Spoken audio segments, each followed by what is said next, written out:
சேலம் ஆத்தூர் கிருஷ்ணாபுரம் கங்கவல்லி அப்படிங்கிற இடத்துல நடந்த ஒரு பெரிய இன்சிடென்ட். அசோக் குமார் அப்படிங்கிறவரால் நடந்த ஒரு இன்சிடென்ட். இந்த பர்சன் யாரு? இந்த ஃபேமிலி அவருக்கு வந்து அவரு, மனைவி 3 குழந்தைகள் அவங்களுக்கு. ஓகே. என்னன்னு பார்த்தா நெய்வேலியில வந்து இவங்க ஸ்டே பண்ணிட்டு இருந்திருக்காங்க. ஓகே. நெய்வேலியில ஸ்டே பண்ணிட்டு இருக்கும்போது என்ன ஆயிருக்கு, அவர் ஆட்டோ ஓட்டிட்டு இருந்திருக்காரு அந்த இடத்துல.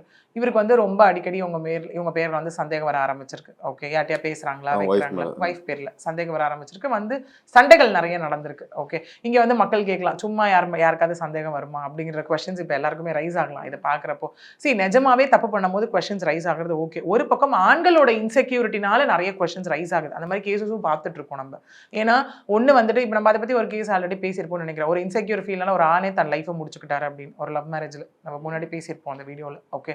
அந்த மாரி என்ன ஆகும்? ஒண்ணு வந்து அவங்களே நெனச்சுப்பாங்க, அவங்க அழகு இல்லன்னு நெனச்சுப்பாங்க. வைஃப் அவங்களோட அழகா இருக்கலாம். இது இது வந்து ஒரு லவ் மேரேஜ்லயும் நடக்கலாம், அரேஞ்ச் மேரேஜ்லயும் நடக்கலாம். ஓகே. 2வது வந்து என்னன்னா, அவங்களோட அவங்க அதிகமா சம்பாதிக்கலாம். ஓகே. அவங்களோட அவங்க கொஞ்சம் எக்ஸ்போஸ்டா இருக்கலாம். இந்த மாரி விஷயங்கள்லாம் இருக்கும்போது, இவ எங்க நம்மள விட்டு போயிருவாளோ?